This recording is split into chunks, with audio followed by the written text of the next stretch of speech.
Sikil tok. Wis jasa sepatu iki. Aku. Ya upload gimana?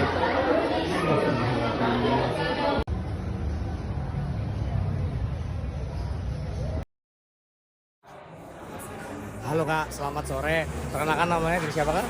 Aku Nugi Dari program studi dari Sosiologi FISIP UB, angkatan berapa Kak? angkatan 2023. Oke. Kalau boleh tahu kakaknya lagi ngapain nih di FISIP sore-sore ini?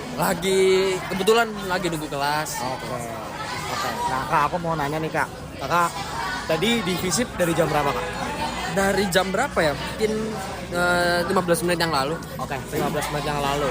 Iya. Nah, kakak kalau misalkan ngelihat kondisi di FISIP terutama di gaji belakang, nah kira-kira kakak ada perasaan miris nggak sih ngelihat kondisi pengelolaan sampah dari teman-teman FISIP dan yang lainnya juga? Wah, jujur sangat memprihatinkan. Karena ya baru 15 menit gitu aku duduk, udah mungkin ya kalau aku lihat nggak sampai beberapa meter setiap tempat itu selalu ada sampah gitu, dan padahal sudah disediakan banyak sekali tempat sampah, bahkan ada khusus tempat untuk membuang botol plastik dan masih banyak lagi gitu. Jujur sangat miris. Oke. Nah, menurut kakak nih kira-kira penyebab utama kenapa kok anak-anak mahasiswa FISIP, masyarakat FISIP ini kok susah banget untuk membuang sampah? Itu kira-kira kenapa?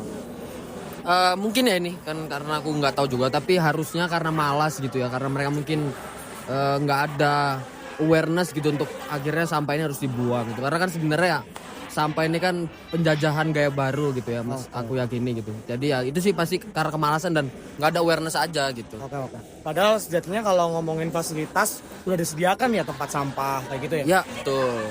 Oke. Nah kakak ini pernah nggak jadi pelaku membuang sampahnya kira-kira?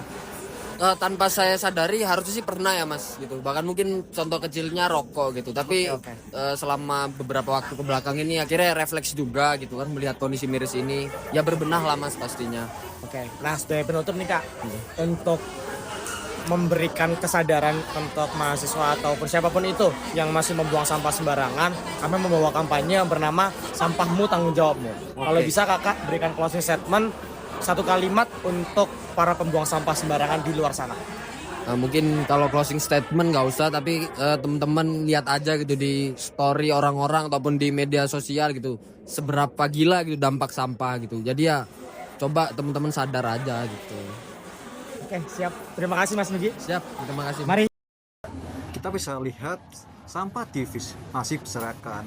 Sampahnya meliputi kayak plastik, kertas, makanan, dan putung rokok yang masih dibuang sembarangan. Maka dari itu, sebagai mahasiswa FISIP, malah kita buang sampah pada tempatnya. Karena sampahmu adalah tanggung jawab.